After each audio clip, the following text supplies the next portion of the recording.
Ustedes ven aquí están los datos clínicos francos de una hidrocefalia congénita, como son la cabeza muy grande, la piel ustedes la ven delgada y lustrosa, la ingurgitación venosa, así como en la citis, está ahí igualmente.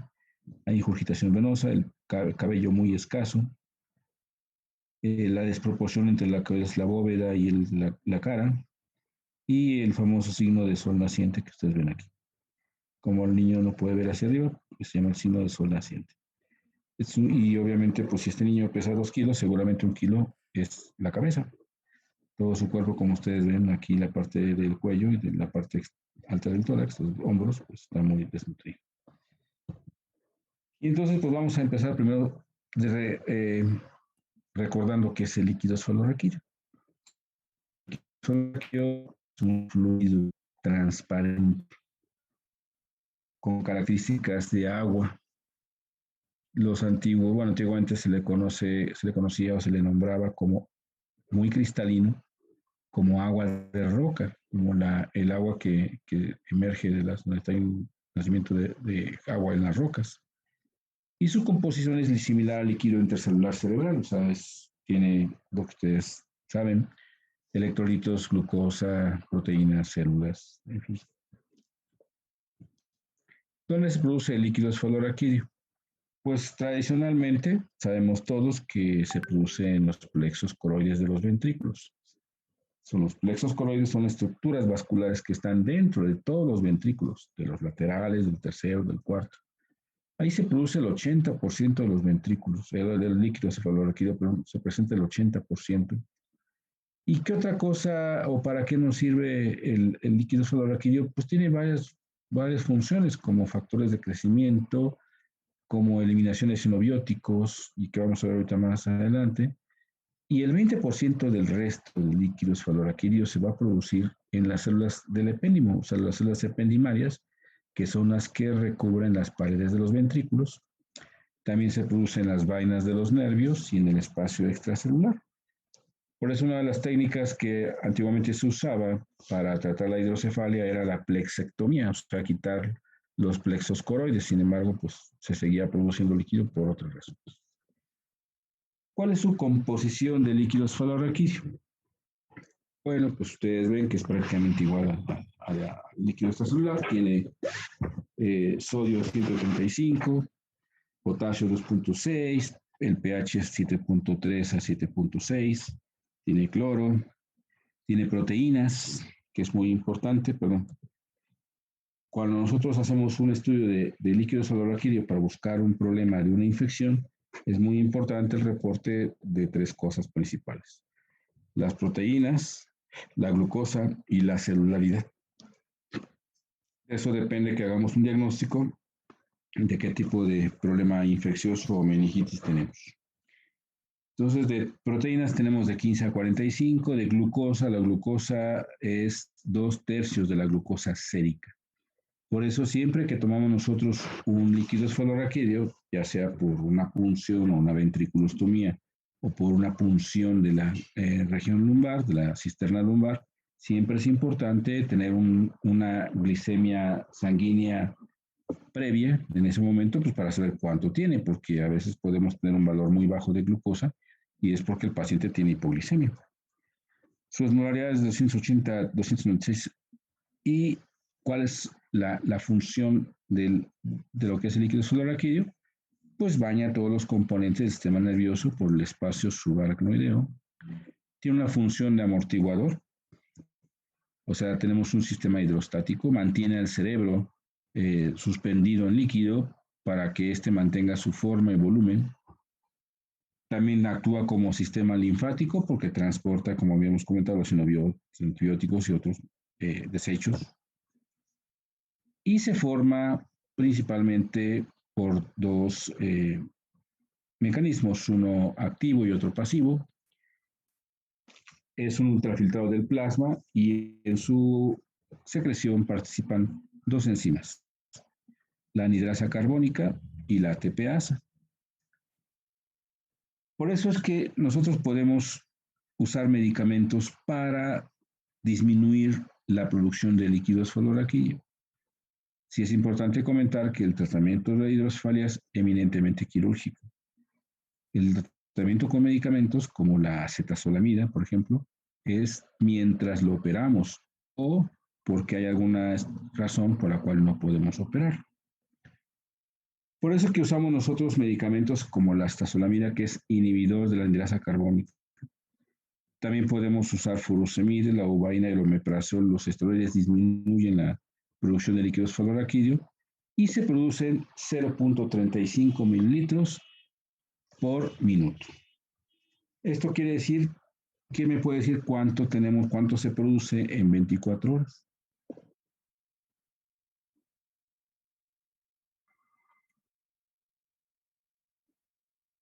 Si se produce 0.35 mililitros por minuto.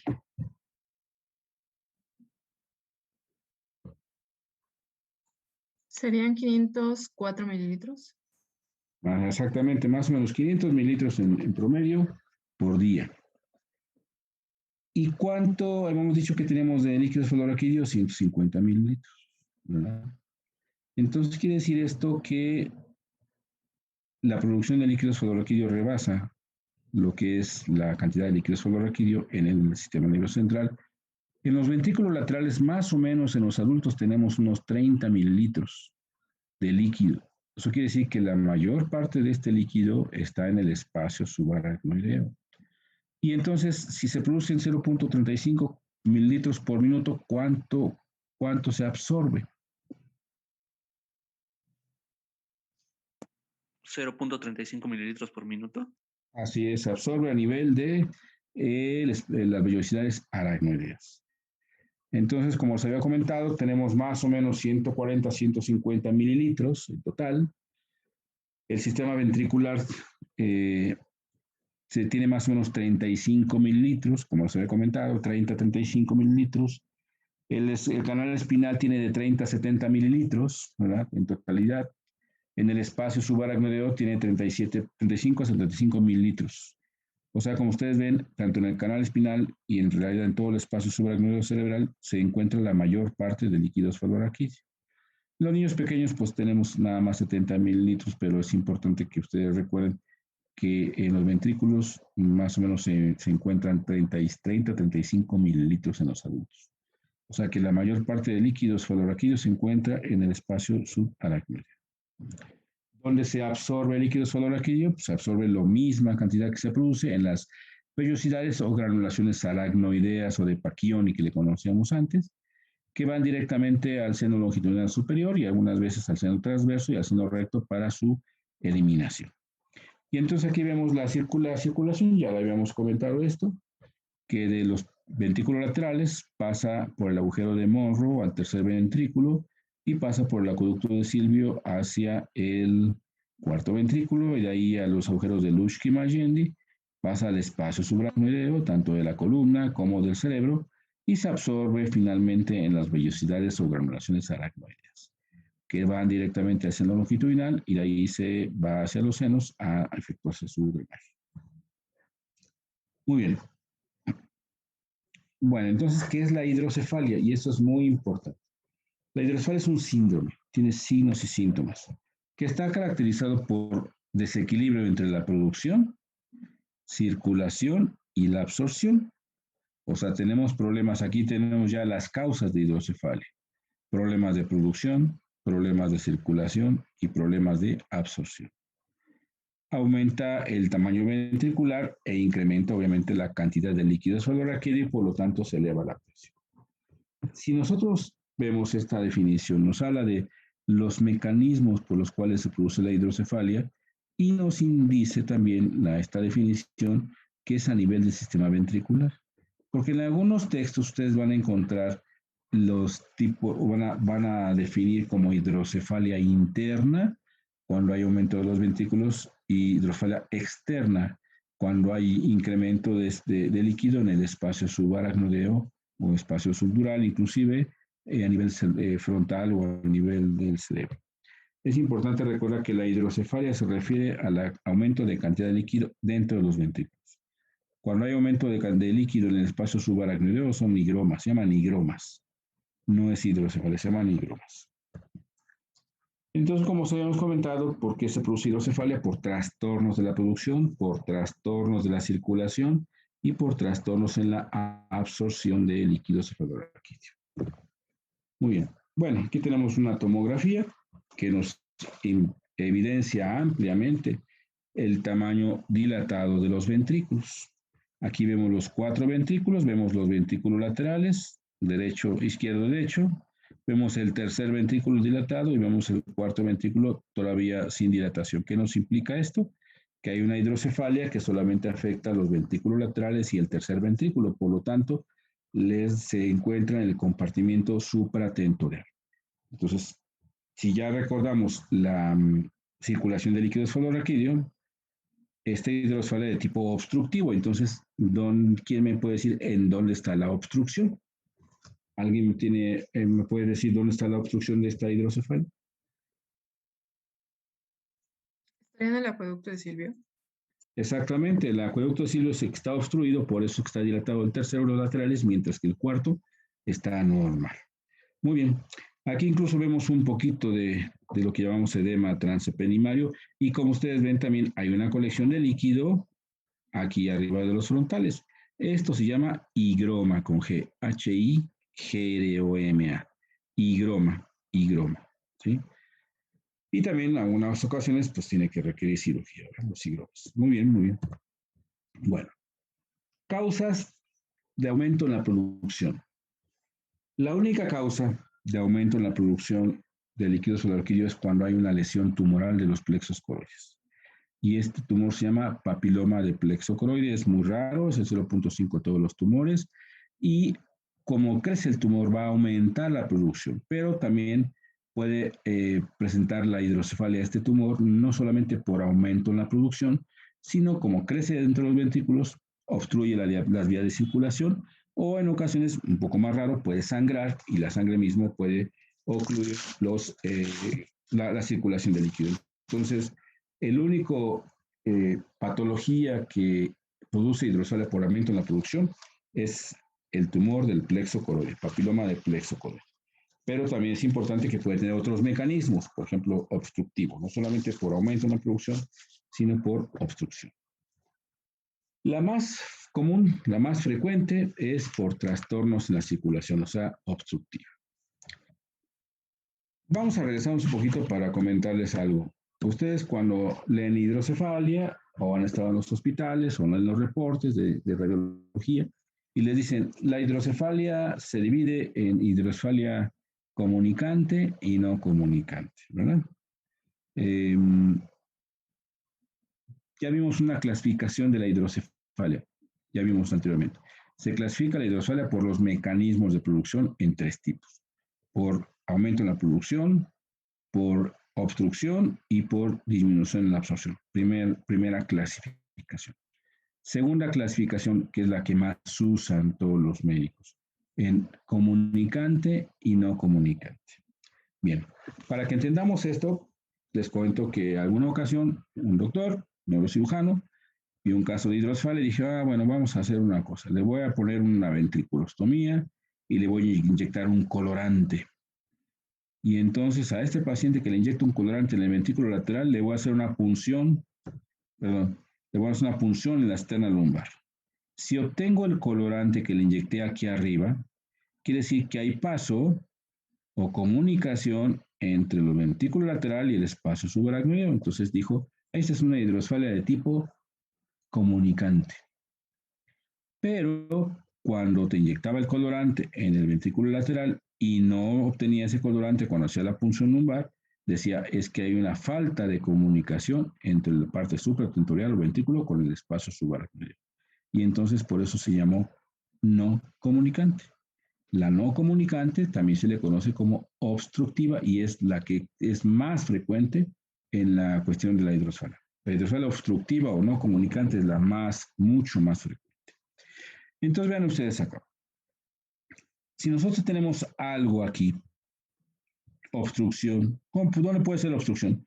En el agujero de Monro, que tengamos un tumor aquí, en el tercer ventrículo, que tengamos un tumor adentro, En el acueducto de Silvio, que dentro de las congénitas es la más frecuente, en la cual puede haber atresia del acueducto, puede haber una inflamación y estenosis del acueducto, ¿verdad? Puede haber un tumor aquí en el cuarto ventrículo y ocluir el acueducto. Puede haber una ausencia de los forámenes de Luschke-Magendie, como el del Dandy, y se forma hidrocefalia. Esas son las causas, digamos, más frecuentes de la hidrocefalia de tipo obstructivo. O, por ejemplo, podemos tener un tumor en el cerebelo que comprime el cuarto ventrículo, o podemos tener un tumor en esa parte y que comprime el tercer ventrículo, o en fin, podemos tener una obstrucción intrínseca, o sea, dentro de las vías de circulación, y otra que sea extrínseca, o sea, fuera del sistema ventricular, que también haya compromiso. ¿Por qué se puede obstruir? Pues por muchas causas, por congénitas, por sangre, por inflamación, por un cisticerco, por un tumor, muchas causas.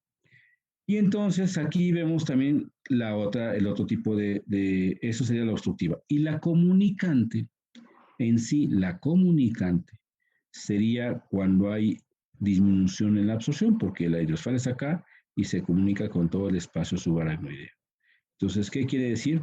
Que la hidrocefalia de tipo comunicante se presenta cuando hay alteración en la absorción de este líquido por las vellosidades aracnoideas. ¿Qué patologías ustedes creen, qué enfermedades ustedes creen que nos pueda dar problemas en la absorción de líquido subaracnoideo? ¿Qué enfermedades? ¿Podría darnos la esclerodermia o enfermedades de la colágena? Mm, muy raro, más frecuentes. Problemas dentro del cerebro.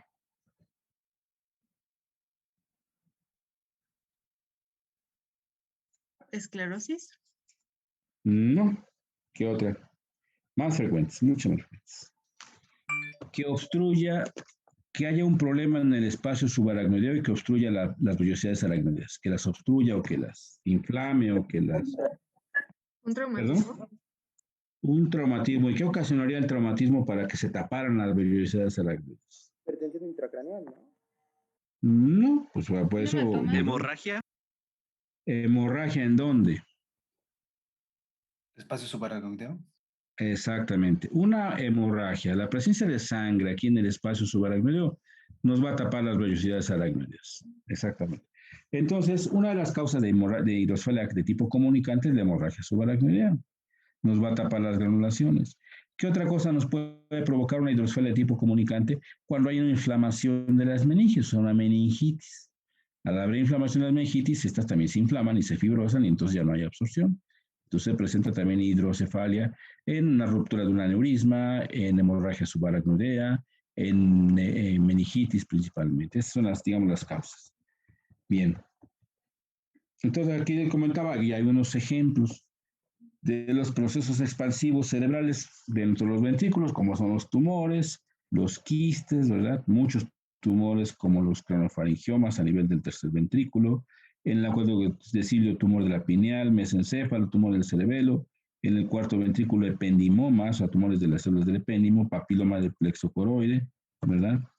Estenosis del acueducto por gliosis o inflamación, por un cisticerco, y las obstructivas basales como las congénitas, que son la malformación de Chiari, el encefalocele, algunos masas tumorales y afectación de la unión cráneo-cervical, que es la platibacia. Obviamente las congénitas, que son las mayores que vemos en los niños, como malnutrición materna son las causas, infecciones intrauterinas pueden provocar hidrocefalia, factores tóxicos y también la infección por citomegalovirus o también por un TORCH en sí.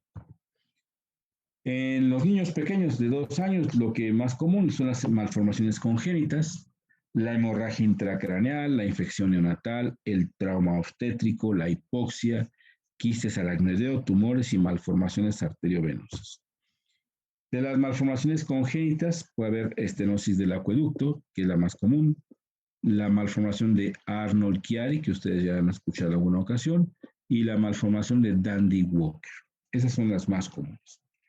A nivel de los adultos, ¿cuáles son las causas de las obstructivas, de la hidrocefalia? Pues tumores principalmente y hemorragias subaracnoidea, Es mucho más raro en infecciones, puede haber cisticercosis. La cisticercosis es una cosa que va a dar hidrocefalia en los adultos, pero principalmente son tumores y hemorragias subaracnoideas principalmente. La estenosis del acueducto, pues son muchos tipos, nada más para que ustedes recuerden que hay muchos tipos, como la estenosis sin gliosis, la atresia o forking, que es la anomalía formada en el fondo del saco del tercer ventrículo, la presencia de una fibrosis como el septum gliale, la gliosis, que en el caso del sistema nervioso central, la gliosis la definimos como la inflamación y posteriormente cicatrización, ¿verdad?, del acueducto, estenosis con Epstein-Barr, con citomegalovirus, ¿verdad?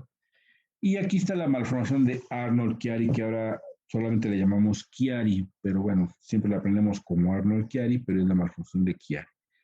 ¿Qué es el problema de la malformación de Chiari? Es una anomalía de la fosa posterior, en la cual hay un descenso anómalo de los componentes de la fosa posterior por el agujero magno.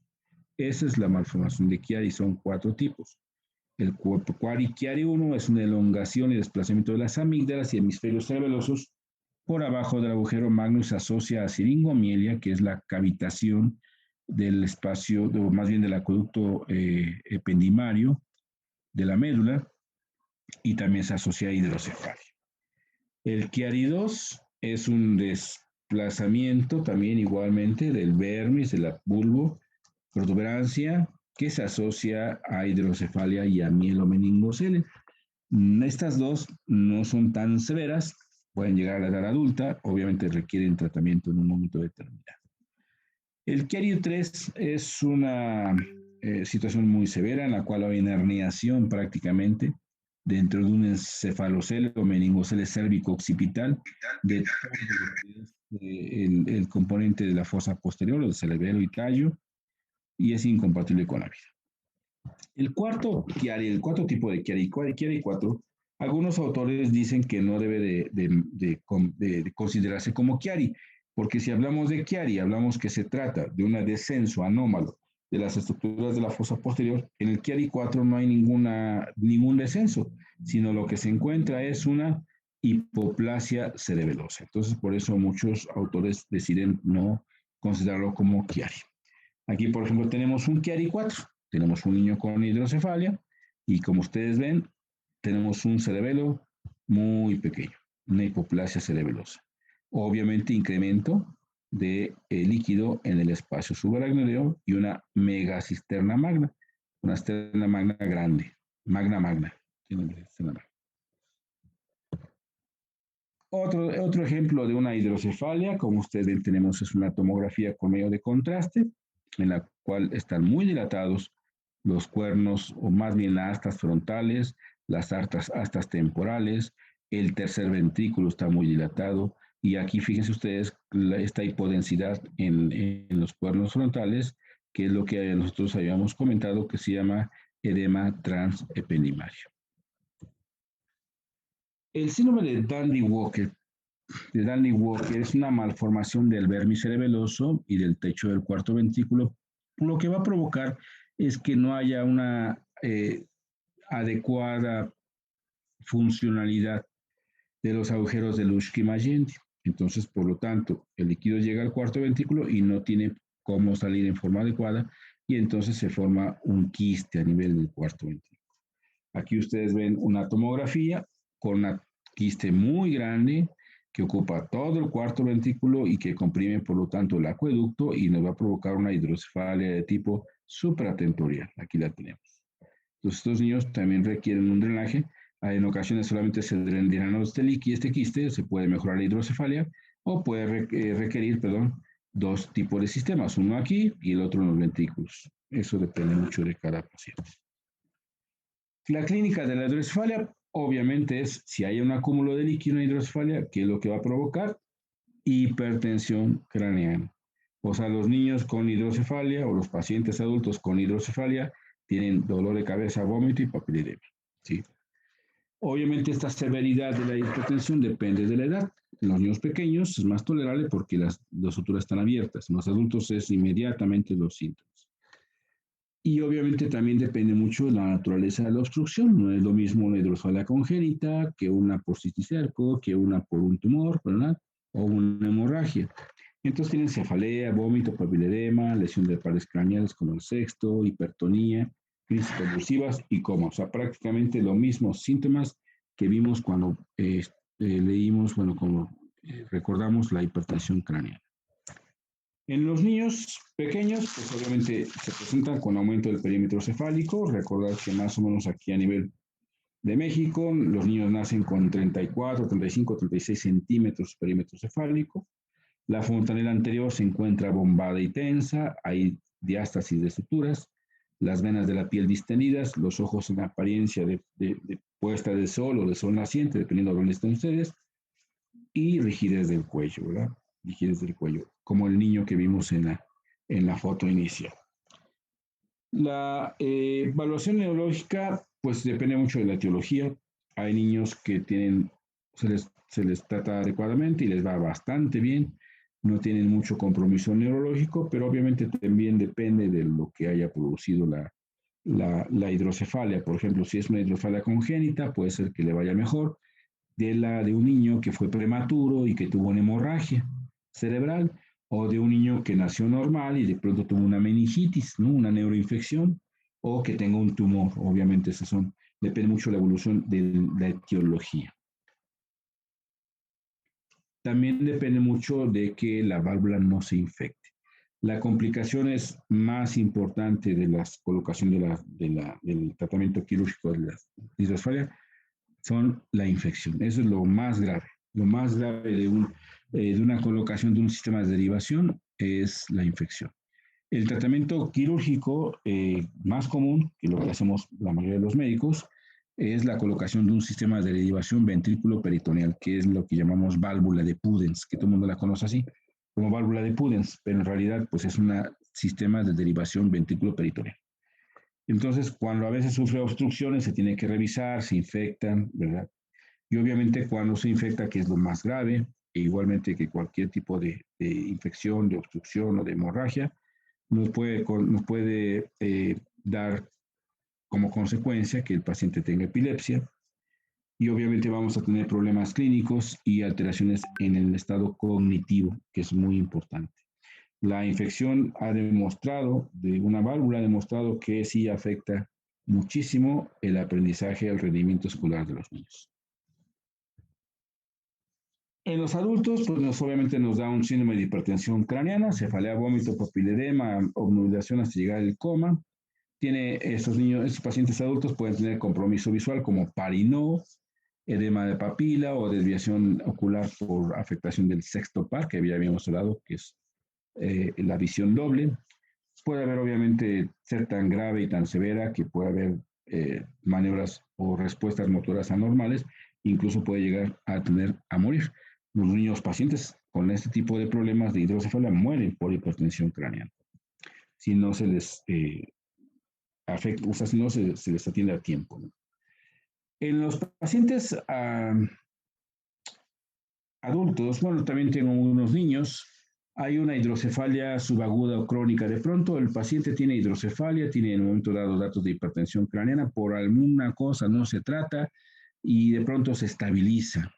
Y entonces los niños tienen, o los pacientes tienen hidrocefalia, o sea, tienen ventriculomegalia. Sin embargo, no tienen dolor de cabeza ni vómito ni nada de eso. Se llama hidrocefalia compensada, ¿verdad? Entonces, en algunos pacientes, esta hidrocefalia crónica puede provocar no datos de hipertensión craneana en sí, como cefalia y vómito, papiledema, pero sí va a provocar, puede haber alteraciones endocrinológicas o descontrol de esfínteres y alteración de la marcha, como sucede en la hidrocefalia normotensa. La hidrocefalia normotensa, que también se le llama síndrome de Hacking-Adams, se presenta en las personas ya mayores, en la cual hay una ventriculomegalia importante, pero la presión intraventricular es normal o incluso un poco baja. ¿Qué va a provocar clínicamente la ventriculomegalia en estos pacientes ya de edad avanzada? Pues va a provocar datos de demencia, va a provocar que tenga una marcha de tipo festinante, o sea, marchan pasos cortos, e incontinencia urinaria. Entonces, muchas veces estos pacientes los podemos confundir con Parkinson o con otro tipo de demencia y hay que hacerles estudios para descartar que no sea una hidrocefalia de tipo normotenso o Hacking-Adams. ¿Qué otras cosas pueden semejar esta sintomatología? Por ejemplo, un hematoma subdural crónico, algunos tumores, meningitis, quistes u otros tipos de demencia. En realidad es frecuente este tipo de problema de Hacking-Adams y el tratamiento para este tipo de pacientes es la colocación igualmente de una derivación. Colocando una derivación, estos pacientes ya adultos, ya grandes, va a mejorar muchísimo sus síntomas porque en algunas ocasiones pensamos que tienen demencia y con ese van a mejorar muchísimo. Bueno, el diagnóstico, ¿cómo lo hacemos? Clínicamente, ¿verdad? Obviamente vemos en los niños que están cabezoncitos, aumento del perímetro cefálico. La transiluminación craneana ya no lo usamos, realmente no es útil, lo hacemos en el consultorio a veces, pero realmente no. Los métodos de imagen son el ultrasonido transfrontalar en los niños pequeñitos. Las radiografías de cráneo no tienen ninguna utilidad. Para eso necesitamos la tomografía y la resonancia magnética. Digo, vemos esta tomografía y es obvio que tenemos una hidrocefalia muy severa. Ustedes ven aquí, muy, muy severa. Esto pues parece ese meme que tienen de Homero Simpson, ¿no? Prácticamente no tiene parénquima cerebral. Y sin embargo, ustedes me preguntarán, bueno, doctor, ¿y este niño que no tiene cerebro? ¿Cómo es posible que llegue al consultorio durmiendo, que coma, que se mueva? ¿Por qué creen ustedes que pasa si no tiene cerebro? Porque sus funciones están alojadas en el bulbo. En el tallo cerebral en sí, exactamente. Esto que es el tallo cerebral es lo que mantiene a estos niños bien. Y por eso es que y ustedes se lo preguntarán, bueno, ¿por qué este niño que tiene una tomografía con aparente normalidad o una resonancia tiene muchos problemas neurológicos o tiene una hemiplegia, una hemiparesia? Y estos niños que no tienen nada, ¿verdad? ¿Cómo están tranquilos, no? Y bueno, ¿cómo pueden convulsionar? A veces los niños convulsionan y digo, ¿cuál convulsión si no hay ninguna costa de corteza, no? Y convulsionan. Bueno, aquí vemos otro ejemplo de una hidrocefalia de tipo supratentorial en la cual hay una lesión tumoral, aquí está, en la fosa posterior, que está ocasionando obstrucción del acueducto de Silvio. Vemos aquí otro tipo de anomalías que son de migración, como esta esquisencefalia. Esto no es una hidrocefalia, esto se llama esquisencefalia y se llama de labio abierto porque se comunica el espacio subaracnoideo con el ventricular. Bien, vamos a dejarlo aquí porque tenemos ya poco tiempo de la aplicación, terminando el día lunes con el tratamiento. Es porque les quiero comentar algo acerca de la historia del tratamiento y la colocación de un sistema de derivación. Continuamos entonces el día lunes, por favor. Y pues nada más. ¿Tienen alguna pregunta hasta aquí? Yo tengo una pregunta, doctor. Sí, adelante, adelante. En el caso de esta cuestión de Hacking-Adams que puede Sí, confundirse muchísimo con demencia, ¿existe sí. algo como a primer nivel de atención que pudiera sugerirle al doctor? ¿Saben qué? Hay que tomarle, no sé, una tomografía para descartar. Pues sí, si va a llegar con ustedes, oiga, tengo un papá que tiene 60 o 70 años de edad. Y mire, pues ya se le olvidan las cosas, ya dice está desorientado y mire cómo camina y se orina solito, ¿no? Y especialmente la noche se orina mucho solito. Entonces, no, pues tiene demencia, puede tener un Alzheimer, puede tener un tipo de problema Parkinson, no sé lo que ustedes quieran. Pero si el paciente tiene esta triada muy sencilla de reconocer, que es datos de demencia, alteraciones de la marcha y falta de control de esfínteres, debemos sospechar en Hacking-Adams y solicitarle una tomografía o una resonancia magnética. Eso lo queremos hacer más o menos en el primer contacto con los pacientes. Yo soy de la idea de que muchas veces, bueno, y obviamente cuando veamos demencias, vamos a ver que hay cambios que se ven solamente a veces en la tomografía, en la resonancia, perdón, cambios a nivel estructural cuando hay problemas de Alzheimer o cuando hay problemas de demencia frontotemporal, hay atrofia o hay cierto tipo de cambios. Entonces, por eso es que a todos los pacientes con datos de demencia debemos de pedir una tomografía o una resonancia y si vemos que tenemos unos ventrículos dilatados, debemos de sospechar, porque no es la única causa, que tenga un Hacking-Adams, porque recuerden, cuando hay atrofia cerebral, lo que llamamos atrofia cerebral, ¿Qué es lo que sucede? Hay aumento en el espacio subaracnoideo en la tomografía y también aumento de los ventrículos. Entonces tenemos que ser muy cautos para saber con la clínica, sospechar que ese paciente tiene un Hacking Adams. Gracias, doctor. Al contrario, gracias. ¿Alguien más? Bueno, si no tenemos ninguna otra cosa, muchas gracias y nos vemos el día lunes. Buen fin de semana. Que estén muy bien.